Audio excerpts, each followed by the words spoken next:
Tudo bem com você? O que é um gráfico e o que é um dashboard e um indicador? Qual tipo de gráfico devo usar e como eu faço um relatório gerencial? O maior problema que eu percebo quando as pessoas vão preparar gráficos, no geral, é que elas abrem o Excel, olham as tabelas de dados e já começam a inserir os gráficos. Não é assim que se faz. Primeiro é preciso planejar, entender o que precisa mostrar e depois decidir como vai ser mostrado. Isso tudo antes de abrir o seu Excel. Por isso, estou iniciando essa pequena série de vídeos sobre gráficos, indicadores e dashboards. Vamos conversar sobre o que mostrar e como mostrar. Vamos dar algumas ideias diferentes para você ter mais opções e mais escolhas. E principalmente vamos falar do que você não deve fazer. Então assista esse vídeo com bastante atenção até o final. E se você ainda não é inscrito no canal, clique em inscrever-se para não perder os próximos vídeos dessa série. Eu sou o professor Vlamir e espero que aprenda muito com esse material.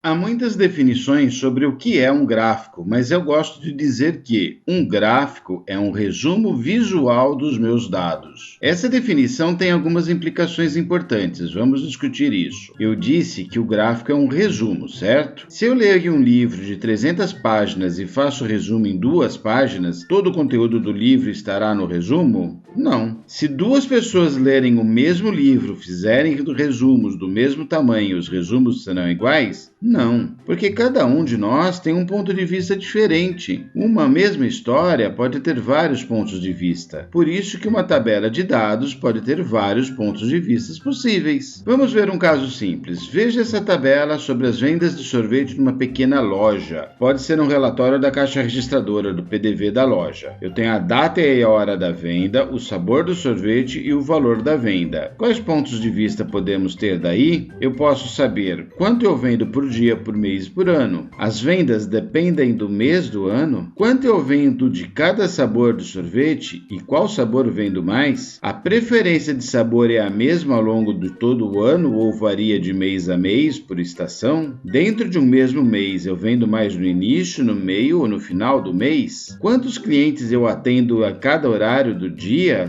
Atendo mais clientes pela manhã, pela tarde, pela noite? Tenho poucas vendas de valores mais altos ou muitas vendas de valores mais baixos? Perceba que mesmo numa tabela pequena, eu posso ter vários pontos de vista. Dizendo diferente, eu posso fazer várias perguntas para os meus dados. Quais são as perguntas certas a fazer? Bom, isso é parte do seu trabalho. Você está cuidando de um processo, você vai saber as perguntas que precisa fazer para poder melhorar o seu negócio. Antes de continuar, uma pequena pausa. Até aqui você está concordando comigo? Não precisa concordar, mas é preciso parar e pensar sobre esses conceitos. Concorde, discorde, tire suas conclusões, apodere-se do seu conceito. A sua compreensão sobre o que é um gráfico é que direcionará o seu trabalho. Se está gostando dessa reflexão, clique em gostei nesse vídeo e chame seus amigos para assistir também. Voltando para a definição do gráfico, eu não disse só que é um resumo, certo? Eu disse que é um resumo visual. Uma parte do nosso cérebro interpreta números e outra parte do cérebro interpreta imagens e busca reconhecer padrões. Um exemplo claro disso é como lemos a hora em um relógio digital e em um relógio analógico de ponteiros. No relógio digital, eu tenho um número preciso até de segundos e décimos. Mas será que toda essa precisão do número traz a consciência do tempo que eu tenho? No relógio analógico, eu vejo o ângulo dos ponteiros e já tenho uma noção muito boa do tempo que passou e que falta. Se você está acostumado com o relógio de ponteiros, vai concordar que a sua noção de horário às vezes é até melhor do que um número cheio de casas decimais. Quer um outro exemplo mais radical? Imagine que você está numa calçada e precisa atravessar a rua. Você olha rapidamente e vê um carro na sua direção. Só de olhar por alguns segundos, você já sabe se dá tempo ou não de atravessar aquela rua, certo? Imagine agora que alguém feche os seus olhos e lhe diga: a rua tem 18 metros de largura, o carro está a 55 metros de distância e uma velocidade de 27,5 km por hora. Você atravessa a rua ou não? Perceba como o nosso cérebro é muito poderoso para calcular a segurança para atravessar a rua, sem precisar da precisão dos números. Um gráfico utiliza essa capacidade do nosso cérebro. Mas para que você quer um gráfico mesmo? Para ajudar você a entender os seus dados e a partir daí tomar uma decisão, uma ação. Como no exemplo acima, decidir se atravessa a rua ou se espera o carro passar. Não faça gráficos apenas para ilustrar um relatório. É uma perda do seu tempo e do tempo de quem vai ler o relatório. Se você busca fazer um gráfico que seja interpretado rapidamente, apresente um e apenas um ponto de vista em cada gráfico. Um gráfico com 2, 3 ou mais pontos de vista ficará confuso e não será de interpretação fácil. Mas ok, para o seu trabalho, para a sua decisão, você precisa de mais de um ponto de vista, certo? Quase sempre é assim. Então a solução é você montar um painel com vários gráficos, cada um esclarecendo um ponto de vista,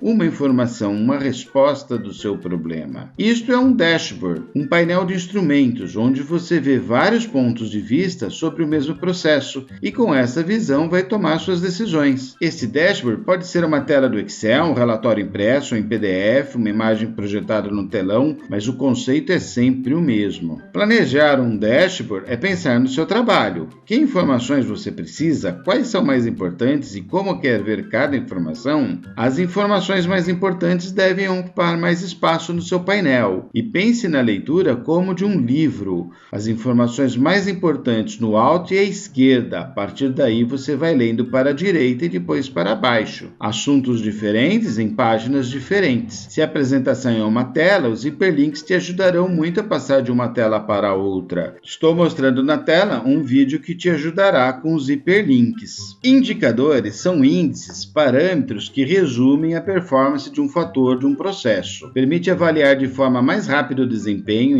indicar um problema ou uma oportunidade. Permite também comparar processos diferentes de uma mesma organização ou entre organizações diferentes. Por exemplo, você dizer que aquele seu projeto rendeu R$10.000 para sua empresa parece ser uma boa notícia, mas não é uma resposta completa. Quanto precisou ser investido para ter esse resultado de R$10.000? Se o investimento foi de R$100.000 e em um mês rendeu 10 mil, a rentabilidade foi excepcional, 10%. Por outro lado, se o investimento foi de 10 milhões e o resultado de 10 mil, logo alguém dirá que teria um resultado muito melhor aplicando dinheiro em um banco. Então, se a informação de rendimento de 10 mil é boa, para ser completa é preciso dizer qual a rentabilidade ou o retorno do investimento. Para cada setor, existem alguns indicadores já consolidados que você pode usar para comparar empresas e projetos diferentes. Claro que cada empresa, cada mercado tem as suas características, mas ao menos ao falar de um desses indicadores, as pessoas já saberão do que se trata. Alguns exemplos para a área financeira: o retorno do investimento, liquidez corrente, EBITDA, margem de contribuição, ponto de equilíbrio, rotatividade ou turnover, absenteísmo, tempo médio na empresa, investimento de treinamento são indicadores importantes para o RH de qualquer empresa. Uma operação de logística precisa saber o percentual de entregas dentro do prazo, o tempo médio de entrega, o custo médio de transporte. O varejo precisa conhecer qual é o ticket médio, o markup e o nível de serviço de entrega e assim por diante. Ao comparar indicadores de empresas diferentes, é preciso considerar que a metodologia do cálculo de cada indicador não é necessariamente a mesma em cada empresa. Por isso, ao usar um indicador, é importante que deixe anotado qual metodologia, qual cálculo foi utilizado para aquele indicador. Outros indicadores são criados dentro de uma organização por um planejamento estratégico. Depois de uma análise, a equipe do planejamento vai definir quais ações devem ser tomadas, por quem devem ser tomadas e a que tempo. E deve definir também uma maneira de medir o desempenho de cada um desses indicadores. Esses são os indicadores do planejamento estratégico, muitas vezes são chamados de KPI ou KPI, indicadores chaves de desempenho. Para a sua tarefa, você também pode definir definir seus próprios indicadores, que permitirá você acompanhar a performance ao longo do tempo. Assim você pode comparar a sua performance no trabalho deste mês com os meses passados, com os anos anteriores e de repente com quem realizava esse trabalho antes e ter metas para o seu futuro. Este é o primeiro vídeo desta pequena série sobre gráficos, indicadores e dashboards. No próximo vídeo dessa série, vou falar dos tipos básicos de gráficos, setores ou pizzas, barras ou colunas, linhas, e quando usar cada um. Fique atento para não perder nada. Não basta se inscrever no canal. Após a inscrição, clique no ícone do sino e escolha todas as notificações. Assim você recebe um aviso quando eu postar cada vídeo aqui. Aproveite agora para assistir os outros vídeos relacionados que estou indicando e coloque tudo isso em prática nas suas planilhas. Obrigado e até mais!